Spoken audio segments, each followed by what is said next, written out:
Have you ever talked to someone and when you mention that you're an investor in the stock market, you've been asked this?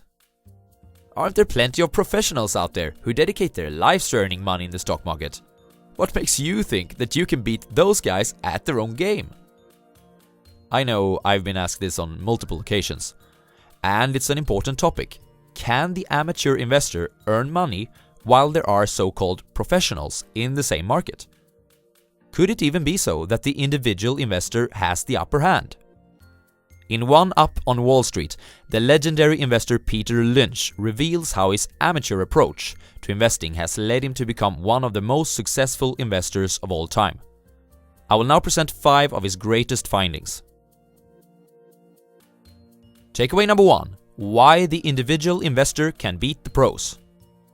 Surely the amateur doesn't stand a chance against the might of Wall Street.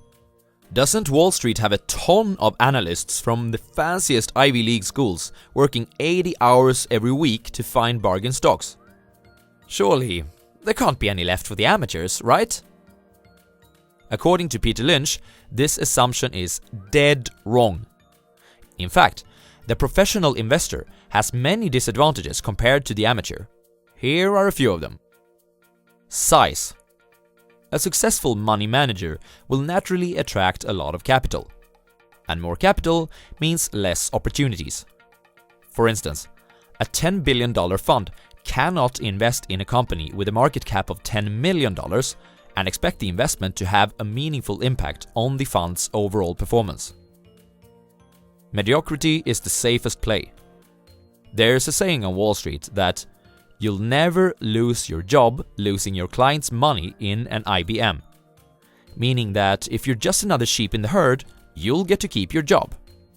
Remember that fund managers have their own agendas and that they too are employees with jobs that aren't guaranteed. There's a lot of explaining. Fund managers tend to spend about 25% of their time explaining to various stakeholders about why they made certain decisions. Unfortunately, stocks aren't sympathetic enough to yield an extra 25% for this increased effort. Capital is dependent on clients. As a fund manager is investing other people's money, other people are also deciding how much money the manager has at disposal. The issue is that these other people aren't savvy investors themselves. They tend to pull back their money during bear markets and put in more of it during bulls, which is exactly the opposite of what one should do. This leaves the manager with the following dilemma. He has a lot of money to invest when everything is expensive, and too little of it when everything is cheap. Does the individual investor have any of these disadvantages? No! In fact, the amateur investor often has a great advantage over the professionals, which we'll discuss in the next takeaway. Takeaway number 2. If you like the store, chances are you'll love the stock. If you're a software engineer, a cashier at the local mall, a professional musician, a surfer, a fast food addict, or a crazy cat lady, you have an edge over Wall Street. Wait. What? Let me explain. We all have certain industries, products, and services that we know more about than the average person does. Perhaps we know more about the fashion industry because we work at a local clothing store. Or perhaps we know more about the gaming industry because we consume games ourselves as our primary leisure activity. The point is that we all have valuable information about publicly listed companies through our everyday life. And this is information that Wall Street either doesn't know of yet or had to spend hundreds of hours of market research to realize.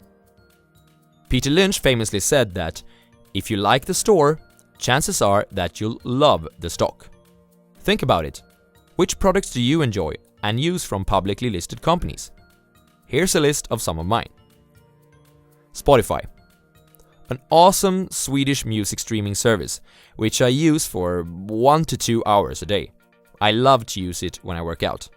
And I've spent about $120 on it during the last year. Pepsi.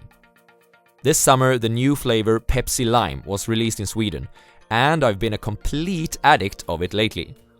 I probably drink 3 of them every week or so I spend more than $200 on these every year. Amazon. Well, I've probably been their best customer of 2018 as I buy all the books that I read for this channel from them. Not only that, but I prefer buying both the Kindle and the audio if possible, as I've found that I can finish the books in half the time that way. On a yearly basis, I spend $1,500 or more for this service. When you're looking for investment opportunities this way, you must always remember to check how much the product or service that you enjoy affects the bottom line for the company. For example, sure, I'm an addict of the new Pepsi Lime flavor, I admit it. But let's say that this product only makes up 2% of the company's total profits. Then it doesn't really make sense for me to buy Pepsi based on me loving the Pepsi Lime. Takeaway number 3. The 6 categories of stock investments. All investment opportunities aren't created equal. To lump them all together and treat them accordingly would be a foolish and not so profitable strategy. Peter Lynch argues that there are 6 different categories of stock investments. These are slow growers. This company is typically large and operates in a mature industry. The growth of the company is expected to be in the low single digits of percentages. If you invest in such a company, you typically do it for the dividends. Lynch doesn't like this category of stocks too much, as he thinks that if the company isn't going anywhere fast, neither will its stock price. Stalwarts. The stalwarts are the in-betweeners. They're not exactly the stock market's equivalent of cheetahs, but they're no snails either. An earnings growth rate of 10 to 12% per year is standard for this category. Under normal conditions, you want to sell these companies off if they make a quick 30 to 50% gain. Fast growers. These are aggressive new enterprises, growing at 20% or more per year. They're often priced thereafter, but if you can conclude that a company is likely to be able to keep up the growth for several years, it can be a great investment. Always remember to verify your assumptions regarding the growth rate, though. For instance, if Amazon can keep up its revenue growth rate of 30% per year for the next 10 years, its revenue will be equal to the GDP of France in 2029. Is this reasonable? Cyclicals. Cyclicals are companies whose revenues and profits rise and fall with the business cycle. Typically, they produce services and/or products that the consumers will postpone consumption of in times of financial uncertainty. An example is the automakers. People don't necessarily have to switch cars every 6 years or so, even if they prefer to. Timing is everything here.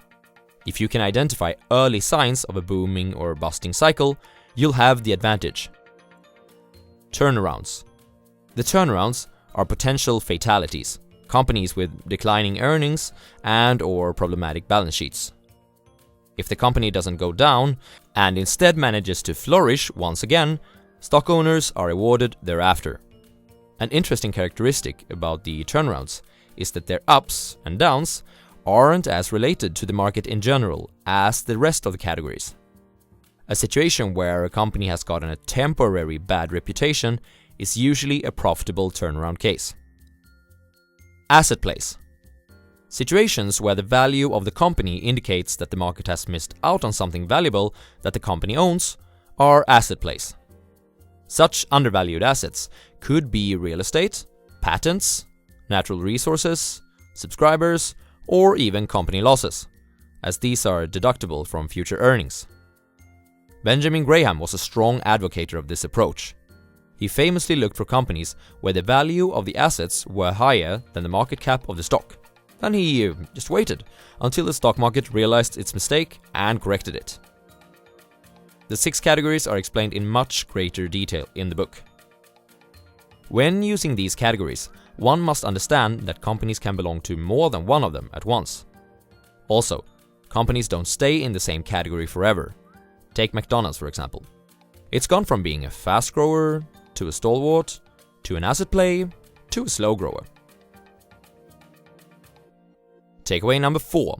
10 traits of the Tenbagger.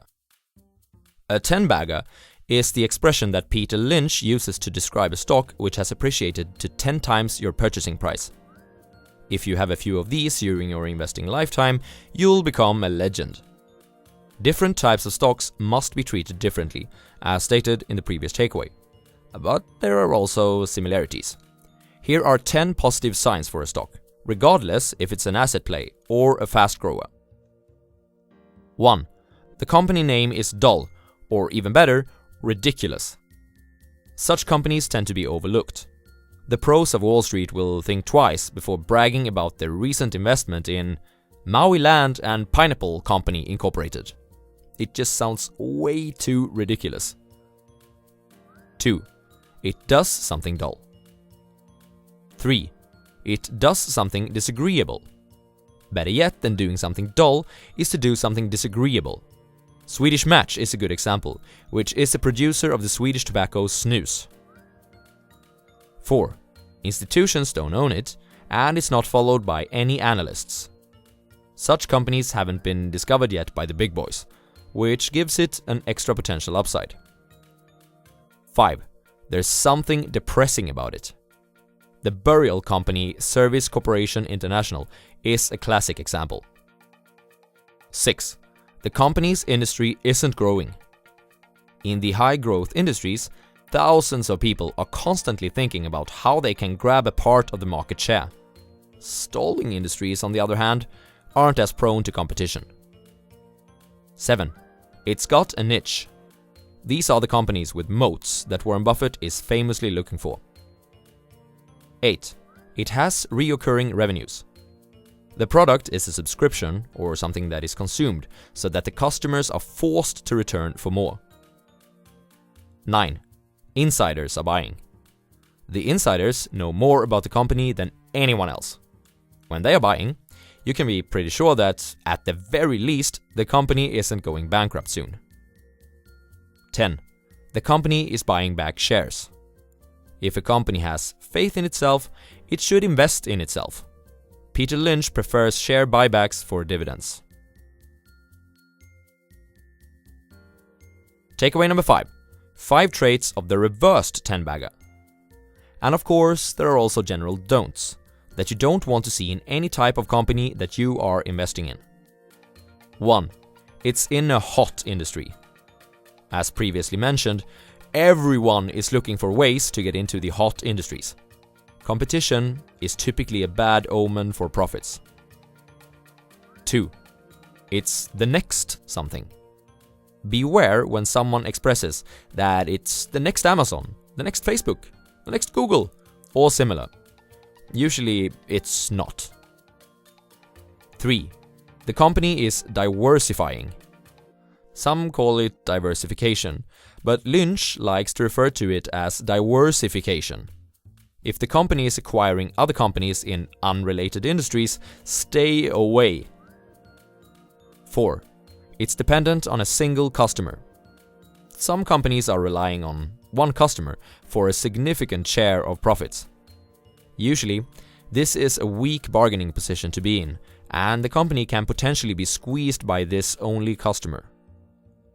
5. It's a whisper stock. These are the long shots, often thought of as being on the brink of doing something miraculous, like curing every type of cancer, completely removing any addiction, or creating world peace. 1 Up on Wall Street recap.